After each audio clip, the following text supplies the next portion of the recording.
राजस्थान में जिस बात की चर्चा हो रही है वो यही है कि मोदी के नए महारथी आखिर कौन कौन होंगे। और ये बड़ी खबर इस वक्त आ रही कि अब से कुछ देर में मोदी मंत्रिमंडल का विस्तार होना है और इस विस्तार में 43 मंत्री शपथ लेंगे, जिसमें कई मौजूदा मंत्रियों का प्रमोशन भी तय माना जा रहा। मंत्रिमंडल विस्तार में अगर राजस्थान की हिस्सेदारी की बात की जाए तो भूपेंद्र यादव राजस्थान से बनाए जाएंगे मंत्री। इसके अलावा जोधपुर मूल के अश्विनी वैष्णव को भी नई जिम्मेदारी यानी मंत्री बनाए जाने की बात सामने आ रही है। इस वक्त बड़ी खबर सामने आ रही है, दो चेहरे अब तक राजस्थान के कोटे से साफ होते दिखाई दे रहे हैं। भूपेंद्र यादव संगठन में लंबा अनुभव और जिस तरीके से बंगाल समेत बिहार समेत बड़ी जिम्मेदारियों का उन्होंने निर्वहन किया, विधानसभा चुनाव में रणनीति के कार के तौर पर इनकी पहचान बनी थी। उसके बाद बड़ी खबर यह है कि इनको भी रिवार्ड दिया जा सकता है और कैबिनेट मंत्री में इनकी जगह बन सकती है मंत्रालय में। इसके अलावा दूसरा जो नाम है अश्विनी वैष्णव, जो कि उड़ीसा से राज्यसभा सांसद हैं लेकिन IIT ग्रेजुएट हैं, इसके अलावा IAS रह चुके हैं और अटल बिहारी वाजपेयी के दौर में PMO में काम भी कर चुके हैं, यानी पूर्व प्रधानमंत्री अटल बिहारी वाजपेयी की टीम में भी कह सकते हैं कि अधिकारियों की टीम में ये शामिल थे। ऐसे में साफ तौर पर अनुभव का फायदा भी मिलेगा और ये काफी टैलेंटेड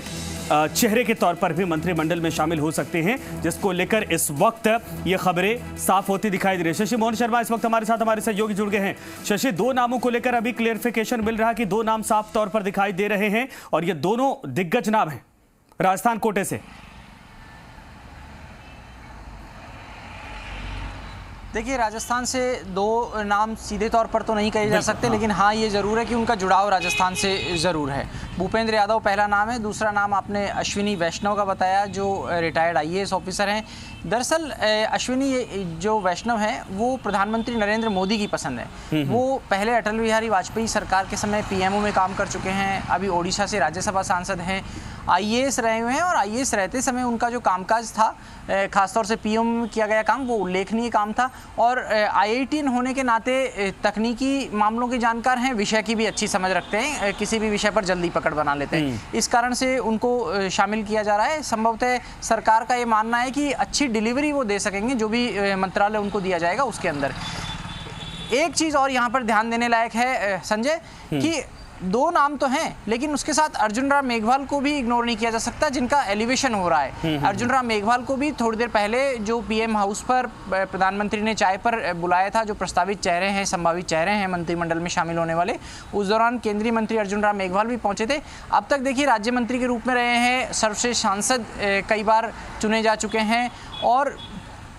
केवल बीकानेर का प्रतिनिधित्व नहीं करते वो, बल्कि वो एक ऐसे बड़े तबके का प्रतिनिधित्व करते हैं जिसको हर कोई वोट के रूप में समझता है, लेकिन वो वोट से ऊपर हैं। वो प्रशासनिक अधिकारी के रूप में भी काम कर चुके हैं, चाहे उद्योग विभाग में सेवाओं के रूप में हो, चाहे उससे पहले फोरमैन के रूप में काम करना हो, उसके बाद में आप IAS में चयनित हुए अन्य सेवाओं के से प्रमोशन के जरिए और उस रूप में भी आपने प्रभावी काम किया। लेकिन वंचित तबके की खास ध्यान रखने वाले अर्जुन राम मेघवाल को इस बार जगह दी गई है और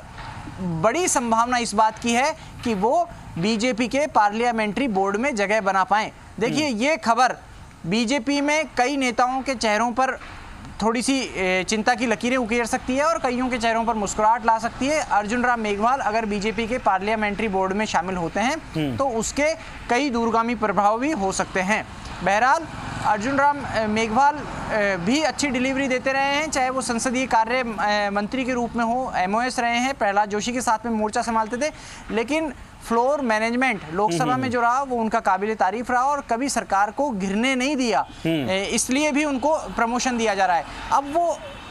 कैबिनेट मंत्री बनते हैं या उनको स्वतंत्र प्रभार मिलता है, बात इतनी नजर रखने लायक है। इसके साथ में भूपेंद्र यादव, ये वो चेहरा है जिनकी राजस्थान की राजनीति में पिछले 10 साल में बड़ी भूमिका रही है। खासतौर से जब 2013 का चुनाव था, जब BJP को ऐसा बहुमत मिला था, तब ये कहा जाता था ना भूतो ना भविष्यति। 164 सीट BJP को मिली थी 200 में से। इससे पहले कभी 164 सीट किसी भी पार्टी को नहीं मिली, चाहे वो कांग्रेस रही हो, चाहे BJP रही हो, भैरव सिंह शेखावत के समय भी नहीं मिली, अशोक गहलोत के समय भी नहीं मिली कांग्रेस को। तो ये एक बड़ी उपलब्धि थी उनके समय में, उनके प्रभार के रूप में जब पार्टी यहाँ जीती। लेकिन आप देखिए कि बीजेपी की राष्ट्रीय राजनीति में भी भूपेंद्र यादव का बड़ा दखल रहा है, खासतौर से अमित शाह की टीम में काम करते हुए बीजेपी के महामंत्री के रूप में जब उनको गुजरात की जिम्मेदारी दी गई, उसके बाद में गुजरात में ही उनका सफर नहीं रुका, उनको बिहार में भी चुनाव प्रभारी के रूप में बड़ी जिम्मेदारी दी गई और वहाँ भी उन्होंने पार्टी को सत्ता में लेकर के आने में महत्वपूर्ण भूमिका निभाई। लेकिन अजमेर में पले बड़े, अजमेर गवर्नमेंट कॉलेज से ग्रेजुएशन और फिर लॉ ग्रेजुएशन करने वाले भूपेंद्र यादव सुप्रीम कोर्ट में वकील हैं, पैरवी करते हैं और इसी कारण से उनकी कई कानूनों पर, मामलों पर अच्छी पकड़ मानी जाती है। अरुण जेटली जो पहले वित्त मंत्री रह चुके हैं, अब दिवंगत हो चुके हैं, उनके नज़दीकी लोगों में थे भूपेंद्र यादव और उनके साथ में प्रैक्टिस किया करते थे। और जब राम जन्मभूमि का मामला आया और एक आपको ध्यान होगा सेतु समुद्रम प्रोजेक्ट था, जब जो वहां पर क्रॉसिंग के लिए, जहाज़ों के निकलने के लिए जो सेतु समुद्र था उसको तोड़ने की योजना थी यूपीए सरकार के समय, तो बीजेपी ने उसे बड़ा मुद्दा बनाया था और उस विषय पर सुप्रीम कोर्ट में भूपेंद्र यादव की तरफ से पैरवी की गई। तो ये दो मुद्दे थे जो भूपेंद्र यादव को राष्ट्रीय स्वयंसेवक संघ के नजदीक लेकर के आए और यही कारण रहा कि भूपेंद्र यादव लगातार बीजेपी की राजनीति में अपनी पकड़ गहरी बनाते गए। हालांकि संगठन में काम करना इनकी पहली पसंद है, भूपेंद्र यादव अभी भी संगठन में रहना चाहते थे, लेकिन अमित शाह के बेहद नज़दीकी और विश्वस्त सहयोगी हैं और उनको ये सोच करके मंत्रिमंडल में संभवतः शामिल किया गया होगा कि डिलीवरी तो देंगे ही, कामकाज और विषयों पर अच्छी पकड़ होगी, उसका फायदा तो मिलेगा ही। आप देखिए उत्तर प्रदेश के चुनाव होने वाले हैं अगले साल और उत्तर प्रदेश में यादव समुदाय, यादव कम्युनिटी एक ऐसा वर्ग है जो कई बार बहुत बड़ी महत्वपूर्ण भूमिका निभाता है और यादव समाज को अब तक ऐसा माना जाता था कि मुलायम सिंह यादव और